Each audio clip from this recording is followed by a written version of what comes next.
Welcome to the Shoulda Bet More podcast presented by Gold Boys. Coming up on the show, the Bear, Chris Fallica of Fox Sports will join us. We will discuss the NCAA title game as it is going to be UConn versus Purdue Monday night. We'll also get into the Masters, some NFL drafts, some baseballs. We're going to talk about all those injuries. And we start here with the title game as it is the best team in the country, UConn, against the second best team. And maybe we get a classic game on Monday to save what has been just a boring ho-hum tournament. And Saturday night was not much different. Now, UConn Bama was exciting. It was close for a minute. If you had Bama plus the points, you probably had the right side. I mean, that was a closer game than the final score indicates, where I think it landed on 14 or 15 points. And UConn covers, but UConn wasn't covering the number. Depending on what number you got, I mean, UConn wasn't covering the game, the number, until a minute left in the game, minute and a half left in the game. So Bama hung in there, but again, chalk prevails. The favorites win. The favorites cover. Purdue NC State was a complete bore. NC State couldn't make a shot. Purdue didn't even play well, and they were up. I know they won by 13, but they were up by 20 with 2 minutes to go. That was a misleading final. That was not an exciting game. And UConn Bama, UConn does what they do, where they just go on these runs that just seem inevitable. Where every time Bama creeps closer, there was a point there where the teams exchanged 7-0 run to 8-0 run back and forth, and every time Bama gets within a point, UConn just pulls away. It just kept them at arm's length, and it sets up a title game here where UConn's laying 6.5, 7. If you like UConn, you can get a 6.5. If you like Purdue, you can get a 7. So make sure you do get the best of the number.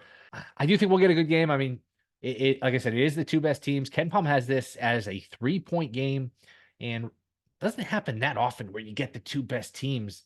It was Gonzaga, Baylor a couple years ago. I remember North Carolina, Illinois years back. I think every few years, every I'd say 5 years or so, you get it where it's the best team versus the second best team. And it's not like you get a surprise champion very often, but sometimes the upsets do derail the best team versus the second best team. But we have it now. It's really the face of college basketball is Edey, and in terms of a player, because these players come and go so often, it's not like you have these big time lottery picks that stay for 2 or 3 years. Edey's the face of college basketball in terms of a star player, and UConn's just the marquee team. So UConn has a chance here to go back to back and really stamp itself as one of the all-time great teams if they can win tomorrow, even if they win by a point, but especially if they win by double digits. You're looking at one of the more dominant runs you'll ever see in college basketball to win 12 in a row, and if they were able to win it by double digits, but I don't think they will. I don't think they will. But if they were able to win by double digits, again, it's just sort of unprecedented to have this kind of dominance, this kind of run. Like I said, I do think Purdue hangs in there. Again, famous last words. I don't know how you could possibly bet against UConn and feel great about it, but they do have Edey. They do have 3-point shooting. They'll have to play a lot better than they played on Saturday against NC State when they just stunk. I mean, Edey was turning the ball over. They were missing shots. They were not good. That was there for NC State with a half-decent game. And I know they were outmanned, and I like Purdue in the game. That was there for the taking for NC State to at least put some pressure on Purdue. But I think Purdue comes in this game fast and loose. I know it's the title game, but they've gotten a huge monkey off their back, not just getting to a Final Four, but getting past NC State, which, they would have been subject to more criticism if they lost again to a team they were heavily favored against, another double-digit seed after the Fairleigh Dickinson, the St. Peter's of years past. They got past that. They're in the title game. If they lose on Monday night, you know what? Hey, we went to a Final Four. We went to a championship game. We lost to an all-time great team. There's still a sense of accomplishment. So I think that helps Purdue. I think they're fast and loose. Edey against Klingon will obviously be the story. I do think Edey will have his moments. If you want to win the game, if you're Purdue, again, try to put pressure on UConn in terms of the scoreboard. Make them come from down 6, down 8. Put Klingon in foul trouble, hit some threes. Easier said than done, but I'll pick UConn by 5. I think UConn wins but doesn't cover. I do think we're looking at an exciting game to make up for what has been just kind of a ho-hum tournament. I mean, there really haven't been a ton of upsets. Okay, NC State was a ridiculous long shot to make the tournament. I understand that, but it was still a Power 5 conference. And outside of that, all right, Yale beat Auburn. Okay, we had Creighton, Oregon. That was a fun game. We've had our moments here and there, but not a ton of upsets, not a ton of great games. It's been a lot of chalk. It's been a lot of favorites. Just kind of a lackluster tournament. Plus the tournament, you come in with such high hopes where just, hey, every game is close, every game is great. It wasn't like that this year. I don't know if it was the upsets in the conference tournaments with these mid-major schools, these one-bid leagues not sending their best team to the tournament. That was maybe a factor, but it wasn't a terrible tournament, but it was a little lackluster just in terms of the games, the excitement of the game. So maybe that changes Monday night. I think UConn wins. I just think they win a close game. I would take the 7 with Purdue again, with the caveat, with the idea in mind that you're going up against a freight train, and every time you think the line's a little too high, There's a point in the game where you say, "Uh-oh, I really don't like betting against this team." UConn finally hit some threes the other night. They were cold early. They got to 40% from three. They were kind of due for a night where they shot the ball better because they had not shot the three well all tournament, which is scary for the other teams. And Bama shot the ball well. You knew Bama was in trouble. I think at one point they were 8 of 11 for three, and they were still down by 3 points. We're like, man, they're going to cool off eventually, and then they're not going to have answers at the other end, and this is going to get away from Bama. So it did. I think the key stat for that game, too, is UConn held Bama to only 23 attempts. Yes, they shot him well, but they were running him off the line enough where, hey, they didn't let Bama play their math game of, hey, we're going to shoot 50 and try to knock down 22 or 23. And when you only get 23 attempts, it's hard to make a lot without that many attempts. So see what we get Monday night. I do think UConn wins a close game. I would take Purdue plus the points. Hopefully it's a fun game, better than what we've gotten so far in a lot of these games, including Saturday. But the other big story of the weekend before we get to Bear, all of these pitchers in baseball getting hurt. Like the Yankees continue to win. Red Sox had a nice series. You just go around. The Pirates continue to win. They're 8-2, 2 out of 3 against Baltimore. That is a nice series win for Pittsburgh. But the story here is the injury. Strider looks like he could be headed for a Tommy John surgery that would end his season, his second of his career. He had one when he was in college. Shane Bieber out for the year. Tommy John. Uri Perez, 20-year-old kid who was going to be a Cy Young candidate at some point, shut down. He's going to have surgery. It's April 8th. I mean, you looked up on, was it Friday or Saturday? And you're like, my goodness, it's not like it's June or July and we're missing all these guys. It was Friday, April 6th or Saturday, April 6th. And we're already down 3 Cy Young candidates on top of the DeGroms, the Scherzer, Cole, McClanahan. I mean, you go down the line. Kershaw. I know some of these guys are older and past their prime order, but still, I mean, anybody you can think of who's good. I mean, there's a 70% chance that pitcher's done for a while. It's not good for the game. I don't have a solution. I just think, look, if anyone had a solution, that's a billion-dollar answer when you look at these pitchers that are hurt. If somebody could figure out how to cure these pitcher injuries, you'd make a lot of money. I think if you're thinking about a cause, I just think the fact that these guys all throw so hard, they all throw 100 miles an hour. And if you just backtrack a guy that throws 100, I mean, he's probably throwing in the mid 90s as like a 15, 16-year-old, or at least in the 90s. He's probably throwing in the 80s, 85 or so as like a 12, 13-year-old. And just a 12, 13-year-old throwing 85. And then he gets a little older. He's throwing 90 as a 14-year-old. I mean, that's just a lot of wear and tear on a younger pitcher, on a younger arm. And I think that we're seeing the effects of that. These guys are all trying to throw the ball through a wall. They're all trying to spin it and light up the radar gun.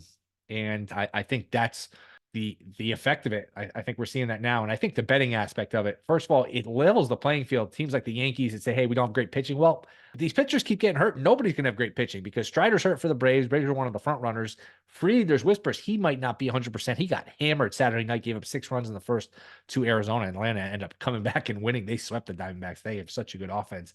But you get the idea. If let's say Fried does end up missing time and the Braves are down Strider, they're down Fried, well, all of a sudden teams like the Braves aren't as beatable. It levels the playing field where, hey, you can maybe just win it with offense and, a good bullpen and piece the starting pitching together. It's always been a belief, hey, you need great starting pitching to win a title. Well, Texas didn't really have that last year. It's just all these pitchers get hurt. It really kind of waters down the expectations of what you need from a starting rotation. The other thing is too, I can't get involved in betting any Cy Young futures. I'm going to have to wait till June or July, unless I'm getting 50 to 1, 100 to 1, some long number. I don't know how you bet it. Bet a Cy Young because these pitchers are so injury prone where, we're only in April. You got to pitch 90, 95% of the season to win the award on top. Forget about being good enough to win the award and pitching well enough to win the award. You have to pitch 90% of the season. And with all these injuries, I mean, you can make a bet on a Cy Young award winner, and 3 days later, the guy's out for the year. It's like, what's the point? So my betting takeaway from that is just maybe wait a little bit. Unless you're getting a huge number, I would wait till June, July. Make sure my guy's at least healthy around the All-Star break, because it's really tough to sit here and try to forecast not only who's going to be good enough, who's going to pitch well enough to win the award, but who's going to stay healthy enough and pitch long enough, well enough to win the award. It makes it very hard to bet those futures. So not good for baseball, not good whether you're a better fan. It's just not fun sitting there waiting for your best pitcher, just knowing it's a matter of time before he gets hurt. So I don't know what baseball can do. I don't buy this idea that it's the pitch clock. I really don't. Just because you have 15 seconds between pitches, okay. If you had 20 seconds between pitches, you'd be fine, but you have 15 seconds between pitches, now your arm's going to fall off. I don't know. Doesn't really make sense to me, but we will discuss all of that and more with the Bear, Chris Fallica. That is next. This is the Shoulda Bet More podcast. All right, we are back. Shoulda Bet More podcast. You can hear him on Fox Sports, the Bear Bets podcast, which I hear is half decent. It is the Bear, Chris Fallica. Bear, what's going on, man? It's half decent, but ideally the half that you hop on with every week. That's the half of it that is good. So yeah, and knocking out another one this weekend that's gonna kind of fool around with everything that's going on. Baseball, Masters, maybe we'll talk a little NBA. Who knows? Who knows? Whatever you guys want to get into, it's your segment. So however you want to go. NBA on the Bear Bets podcast. Be a first. That will be a first. Yes. But playoffs are coming up. Absolutely. Last minute awards betting. Maybe there might be a play if you guys feel strongly about something. So hey, whatever needs to be covered. We'll start UConn Purdue. I know you got some futures tied up in UConn. Let's just pretend you didn't. Let's just look at the game. Hey, I got nothing on this. I've got no futures. I have nothing tied up. I'm just looking at this game as its own individual thing. If you like UConn, you can find a 6.5. If you like Purdue, you can get a 7. Which way would you go? I'd lay the 6.5. If I had nothing doing on the game, I'd lay the points with UConn just because I think although I will say the caveat being Purdue's guards really did not play that great against NC State, and they were still up 8-9 double, and then finally they extended it late. So if they do play well, who knows what could happen? But what evidence is there that they're gonna be able to really play great against that UConn team that comes in waves and they're so athletic on the perimeter? Like that everyone's going to focus on Edey and Klingon, but it's like it's the players on the perimeter that I think are the difference in this game, and the fact that UConn's got so many guys that they can roll out there, and then you can bring in someone like Samson Johnson on the end. Like Purdue is really good, and I think I've been guilty of underrating Purdue all year long. But Same. like UConn may wind up being historically great. So I'd feel if I had no skin in the game right now at all, I'd lay the 6.5. How do you think Edie Klingon plays out? Because Klingon, it's funny, as dominant as he is, he doesn't face a lot of guys one-on-one in the post because nobody even bothers. Nobody really tests him. How do you see that matchup playing out? I think he's going to do fine. I think he's a good physical player. I think he'll certainly hold his own. I mean, it's not like Edey has necessarily faced a ton of guys as well that possess the skill set that Klingon has. So yeah, I think he's going to do fine. And have you seen any updated outstanding player of the tournament odds up there? I mean, obviously we have in this state we have to look elsewhere because It's so annoying. I was on the air Saturday night as the game ended with the great Dave Ross, and Dave was reading them, I think, from DraftKings again. Like you said, we're in Connecticut, so we can't see him, but Dave said in Connecticut, it basically hadn't moved a lot from prior to the Final Four games, where it was still Edey plus 175, plus 180, Klingon plus 180, then obviously a drop off. So I mean, it's interesting. They're telling you if UConn wins, it's not a lock that a UConn player gets it. Like Edey could theoretically get it with a loss. I have a hard time no, seeing that. I no agree. way. I'm with you. I still think it's going to default to Klingon unless somebody just hits a buzzer beater, has a monster game. I kind of default to Klingon. Who are you looking for? Like what player price did you have in mind? Like I would look maybe at Spencer at, Okay. at a price, but I think if UConn wins, I think he's gonna it will be Klingon. I think he's just defensively what he can do in the inside as well, and he'll be a big part of shutting down Edey. And that's what I'm saying. Like if you think UConn's gonna win the game, maybe you just take Klingon at plus 180 or Yeah. whatever he is instead of laying what couple what $263, whatever it might be on the money line. So maybe like that's another way maybe to attack it because I think ultimately Klingon will win it. I agree. I'm looking at some odds here now. Not exactly a licensed book, but we'll go with it. Klingon plus 170, Edey plus 200, Castle plus 400, Newton plus 550, Spencer 11-1, Caravan 40-1, Braden Smith 35-1. No, but if it's Purdue, it's going to be Edey. Yeah, Obviously. exactly. Any of those prices do anything for you? It's Klingon. Castle is a little interesting because he had a monster game on Saturday and he's kind of broken out and he's got probably more upside than anybody on that team. So like that would be the one guy who if he goes nuts on Monday night, it could be him. But I still ultimately think you know the way voter mentality is. I mean, Clarence has been fantastic, and it's the guy who's been the story most of the tournament outside of at least on UConn's team. So I think it would be Klingon. Yeah, it's not as strong as like, hey, the quarterback gets it on a football team, but it is sort of like, hey, he's the face of the team, and they're going to default to the face of the team. And especially if he's guarding Edie and does a good job, people can look at it the other way and say, hey, he's not going to have a big offensive game because Edie's guarding him.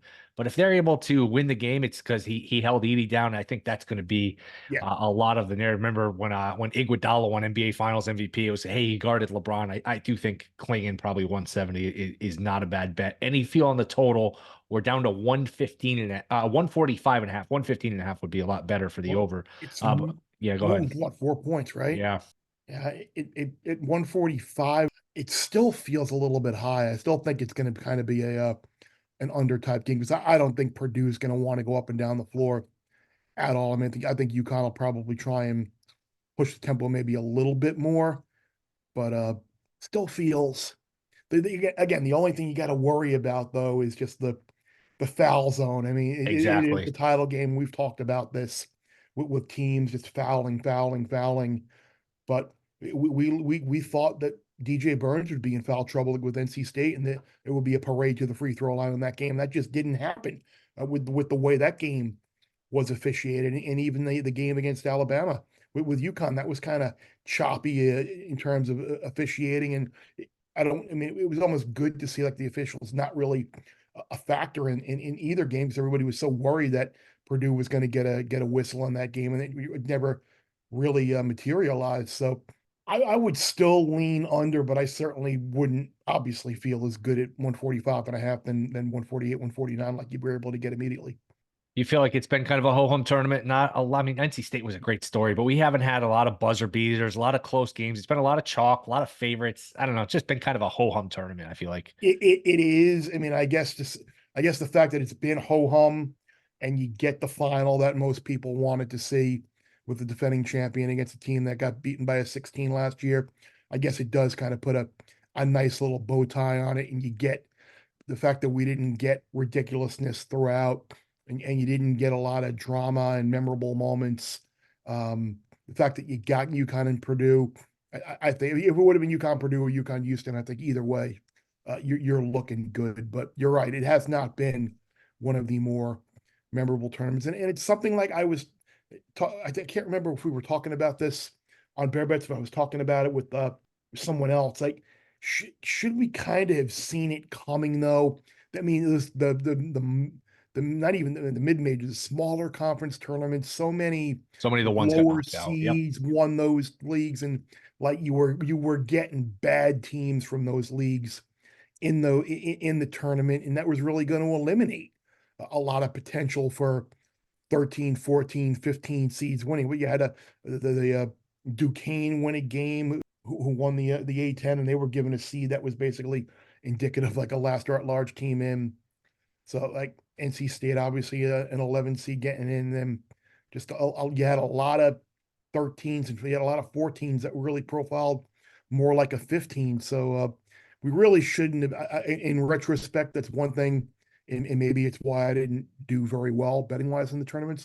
Was that I wasn't ahead of it, even though I maybe should have been. So I mean, I kind of regret some of the decisions that I make, and maybe not that I went upset crazy, but I thought maybe some of these bigger favorites might be laying too many points. But I mean, you look at both UConn and Purdue. They both covered every single game, and really none of them have been that close. I mean, the Tennessee game, I guess you say was. I mean, it was a tie game with like 5 minutes to go, 4 minutes to go, but ultimately there wasn't a shot late to wind up getting the cover. So yeah, it's been Purdue and UConn have been the two best teams in the tournament, and so I guess it's in a sense it's good that they're both here, and you're not getting a team that's kind of a fluke or maybe uh, just kind of had a great a very generous and fortuitous path with everything open it up to get them there.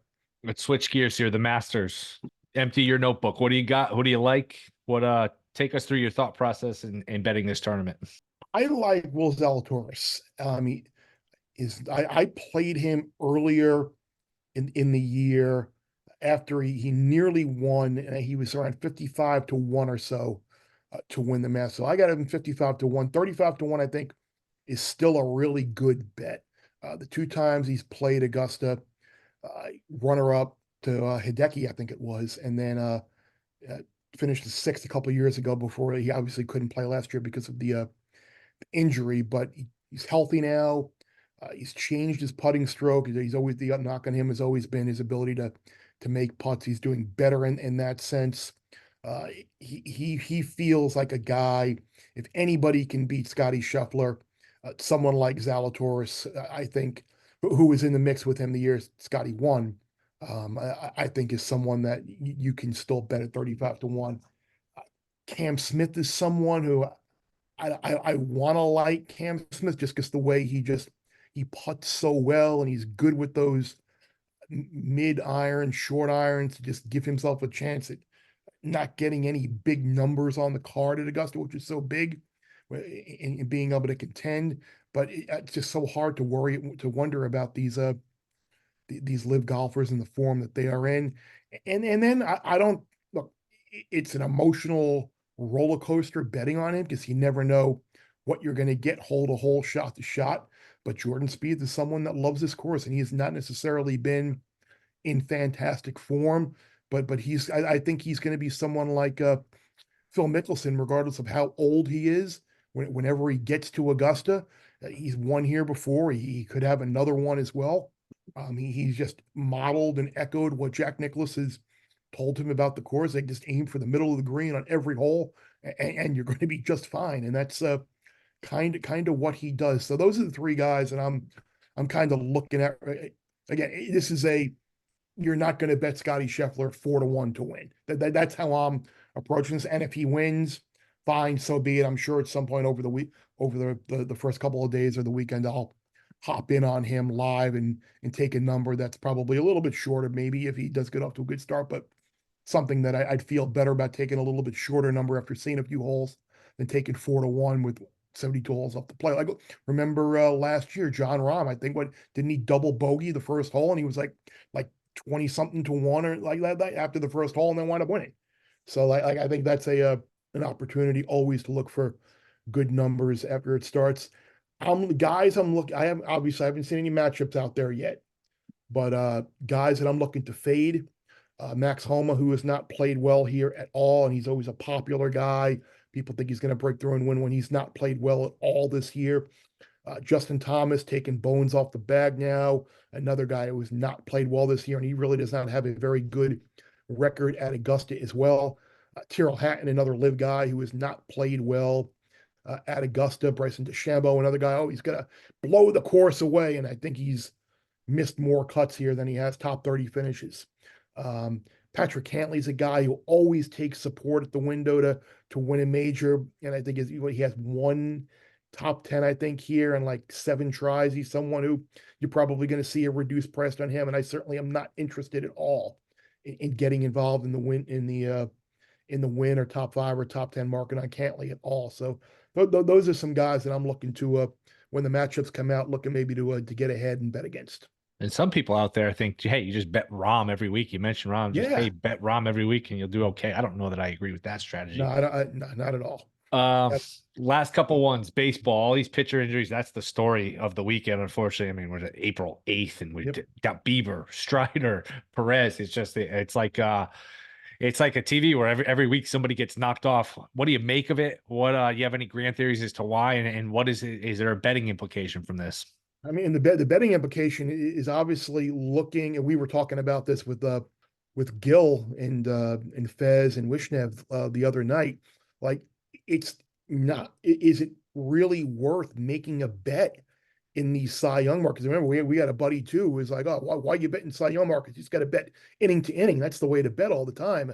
I mean, just inning to inning is the way to go with these guys. Now, you don't want to tie up money on a long Cy Young type wager." But that being said, like the other night, I was saying, okay, well, let's maybe take a flyer. I took a flyer on Jordan Hicks at 100 to 1 to win the Cy Young. Like, unless you're getting guys that are like 40, 50 to 1, like even like you want to tie up plus 600 now on Zach Wheeler for 5 months.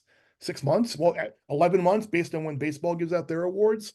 I sure as hell don't want to do that. So unless you're getting 40-1 on the Cubs pitcher as well, I think was out there. You had mentioned him as a potential price play. So it's like, unless you're getting insane odds, like, is it really worth betting this? And I think everyone's the knee jerk is, oh, it's the pitch clock. No, this is not just happening because of the pitch clock. This is a developmental Yeah. throwing so hard at a young age. The Yep. human body is not made to throw this hard at those angles, spin rate, velocity, for that long. It's a disaster, time bomb waiting to happen, and that's the root of the issue. So I mean that's going to be the next thing in order to avoid this, is how figuring out a way for these kids who are in high school or whatever, popping 80, 85 on the gun and destroying their and really putting tension on their arms. I mean, that's my again, I'm not a doctor, but I did stay at a Holiday Inn Express last night. But that's my opinion on everything. Is that the body is not made to withstand the rigors of what these guys have been doing from ages 14 to whatever they are now. Exactly.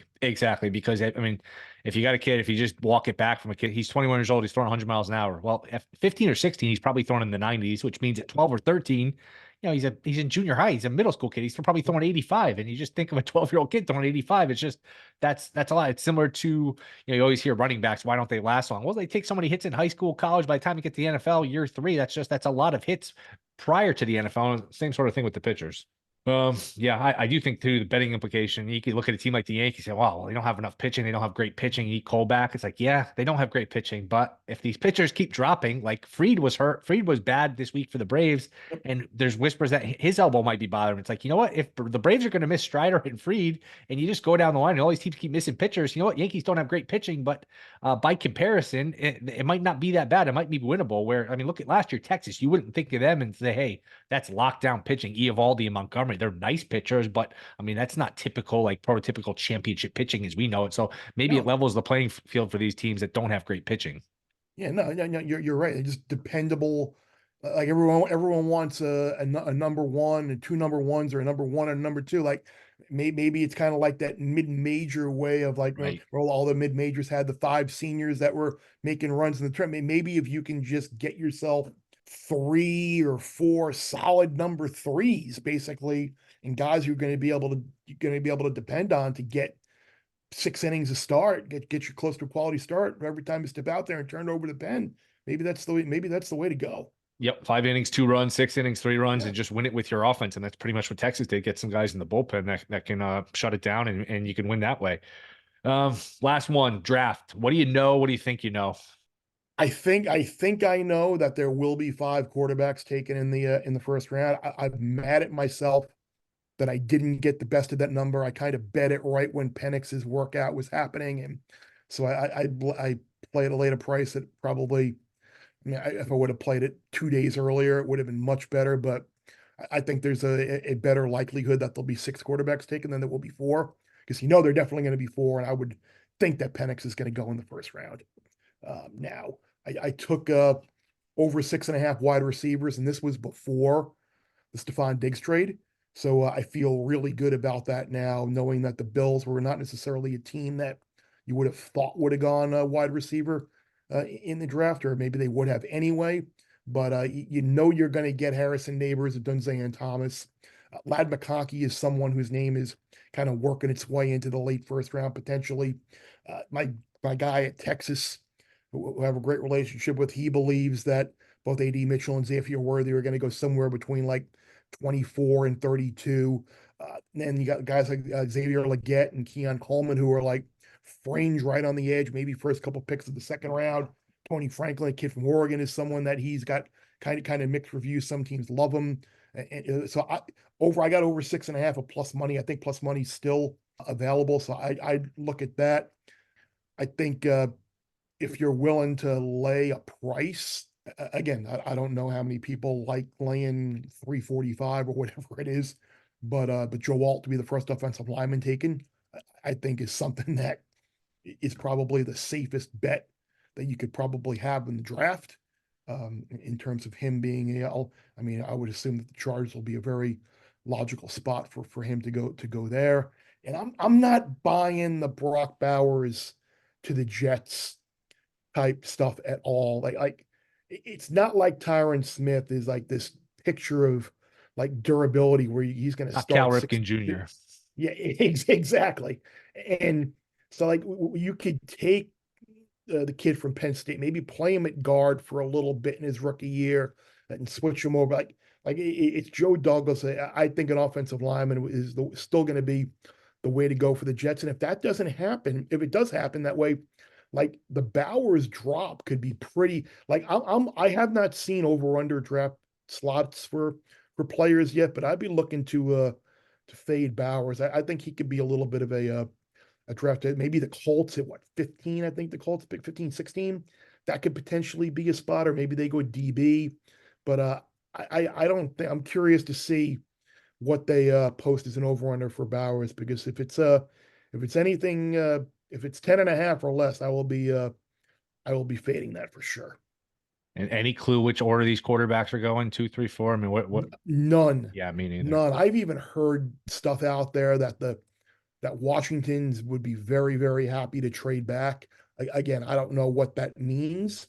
If that means a team would want to come up for one of the quarterbacks, I don't know if that means that Washington wouldn't take a quarterback if they stated to. But again, it's the lying season. It's the silly season. Yes. What do the Giants do? Do the Giants take a wide receiver, which they desperately need, or do they kind of? I mean, you would assume where the Giants pick, the quarterbacks are probably going to be gone if they do go four quarterbacks in a row. So it's like the Giants. If I'm the Giants, and you know Daniel Jones is whatever he is. You shouldn't have given him the deal. You made a mistake, but you can't take a quarterback number 6 overall after giving him that contract. If you're the Giants, take whatever wide receiver you like best. Odunze, Neighbors, whomever it is, take that person at 6 and then hop around to if you want to take whatever quarterback you may like there, whether it's Knicks, whether it's Spencer, whomever, maybe you do that. But I think the Giants taking a quarterback at 6, you're just kind of compounding that mistake. Yeah, and again, this is in context of like this time last year, we were told, hey, the Texans want nothing to do with Stroud. He didn't test well, they didn't like him, and then he goes up second, and we all get killed. So it's, you know what, I try to do all these shows of like, who do you think will go second? Is the McCarthy thing real? So you know what, I like to bet. I don't like to guess, and I just feel like with these quarterbacks, man, I feel like we're all kind of guessing. So Yeah, no, I agree with you. I mean, look, I'll full disclosure. I had a Jaden Daniels to go number 1 overall at like 24-1 or whatever it was, just because I wasn't sure.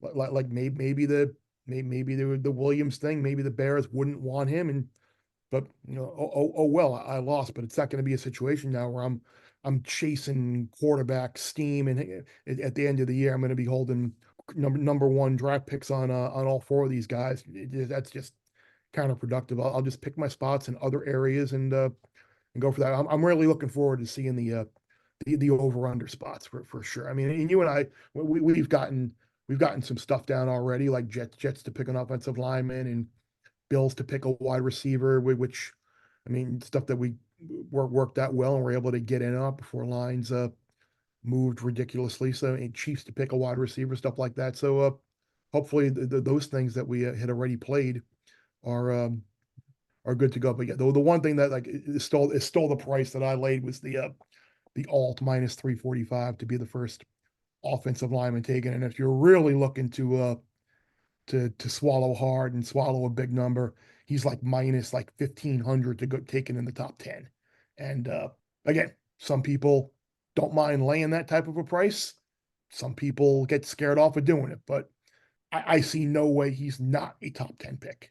So if he's not, I'll be driving down Route 8 and staying in your basement for the rest of my life. I would just say, hey, if anybody, and like you said, some people have the appetite, some people don't. If you're going to do that, just risk a reasonable amount of money. Don't go for, even if it's to win a little. It's a good bet. Don't be like sitting there where you're going to have a heart attack if he doesn't go. And I kind of thought the same thing with Caleb Williams, right? I think it's probably unbettable now, but I mean, if you can find the cheapest money line possible, it's basically there's barring something tragic where like he gets kidnapped or something, and he's going to be Right. the first pick. So you're just, Right. you're tying up money for a very short period of time. So yeah, I would agree with you. And I forgot about that Chiefs one, Chiefs to pick a receiver. I wonder if that helps now that that Rice, all the things with him Yeah. with the car accident I didn't and even think trying of to that. walk away. Maybe he's looking at suspension. I don't know that will be a long-term thing. As sad as that is to say, it probably won't be. It'll probably get swept under the rug and get a little, I don't know, a couple games suspension. Maybe, I have no idea. But I'd forgotten how that plays into it. Yeah, I didn't even think of that, but that's it's funny how our minds work. Like the first thing Stephon Diggs traded from the Bills to the Texans, the first thing you immediately do is, oh, are there any outs that we have that have Buffalo to take a wide Yep. receiver? And sure enough, we had one, so that worked out well. Well, one other not draft related, but Champions League soccer related. I know the quarterfinals are upon us here soon. But I played Atletico Madrid 13-1 to win. And I totally missed because a couple of weeks ago you would text me. I was in the middle of flying back from my contest in Vegas. You texted me a ridiculous number that was out there on them, and I totally missed it. And I wouldn't have had access to that anyway. But like, are they the best team left? No, not by a long shot. But they have Dortmund, which is a very winnable tie in the quarter. And then if they get past Dortmund, you've got a team in Barcelona who they've had a ton of success in La Liga against, who Simeone certainly will not be in fear of, or PSG, who basically hate each other.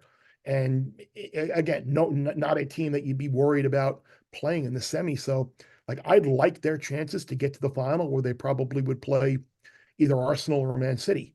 And if you're holding a 13-1 future on them and they are in the final, you're in a position where you could probably guarantee yourself a profit. So Atletico Madrid, 13-1 was the best number I saw to win the Champions League. Bear, appreciate a few minutes here. Let everyone know where they can find you. Yeah, no, we'll be back on Tuesday, late Tuesday, I think, late Tuesday, early morning. I don't know when they're going to post it, but Masters preview with the guys on the pod. Like I said, we'll kick around maybe some other things as well with the NBA season wrapping up, baseball season. We'll see if anybody got any other futures that we want. You can reach out on Twitter and let the hate spill over me because I dared question a moving screen in a women's Final Four game, and I'm the worst person in the world. So that's terrible. I had a nice delayed tweet today where Well, I Twitter missed the moving screen. What was your moving screen take? Oh, there was I did not think that was the way the game was officiated Okay. throughout the game. I did not think that should have been called. I have zero allegiance to UConn or whatever. So like anyone is like, oh, you're just a crybaby. I'm like, no, I couldn't care less who wins the game. And in fact, I think everybody wanted Iowa to win the game because they wanted to see Iowa, South Carolina today, as we're recording this on a Sunday night. But like what I would love to see someone do is go back through the game Yep. and just pick up and just outline like every screen that was set in the game, and just you're probably going to see at least three or four that were kind of exactly like that nothing was called, and that one that's my thing. Like it's just something that it's not called very often at all. And it's like you get the basketball purist. Oh, the hands down at the side, straight up, feet together. That's the way the screen is set. And it's like, come on, just give me a break. But yeah, whatever. I couldn't care less. I made a funny comment. People, oh, it's clearly a foul. Fine. Well, it's clearly a foul because you're breaking it down screen by click by click by click. Let's slow it down. Let's slow it down. Let's slow it down. See? So, and you know what? Give UConn credit for the way they handled it in the press conference. I mean, Paige Beckers was great. She was just like, yeah, it's. I made a lot of mistakes. Not one play loses a game, and I could have been better to help avoid us being in that situation. So, good for them for handling it the way they did, and especially after the year that they had, losing so many players to injury. The fact that they were in that position to maybe get to the title game was pretty incredible. So hats off to South Carolina for finishing off the undefeated season. And I said something afterwards today about that too. Like I mean, as emotional as Dawn Staley was after that game, like I wonder at times, like when you're in that position and you're expected to win, like every time you set foot on the floor, it's like, is it more relief that you won than joy? because it almost looked like an outpouring of, oh, thank God it's over. We did it. No more pressure. Like, oh, we're finally done with that. So it almost had a little bit of a sense like that, as opposed to, I'm so happy that we won. Yeah, and UConn was probably drawing dead against South Carolina either Yeah. way. So I mean, look, Oh, you like to get to the title game and take your cuts, and getting to the title game is an accomplishment. But I don't know how much of a chance they had. That was a good South Carolina team. But Bear, appreciate a few minutes here. We'll catch up down the road. absolutely, bud. All right, that will do it. Thank you to the Bear, Chris Fallica. We will be back middle of the week. Get you ready for the Masters. We'll start to get ready for the NBA playoffs too, as we are finally in the final week of the NBA regular season. But the playoffs should be fun. NFL draft is coming, so we'll turn the page quickly here as college basketball is coming to an end. Don't forget to rate, review, subscribe. See you Wednesday.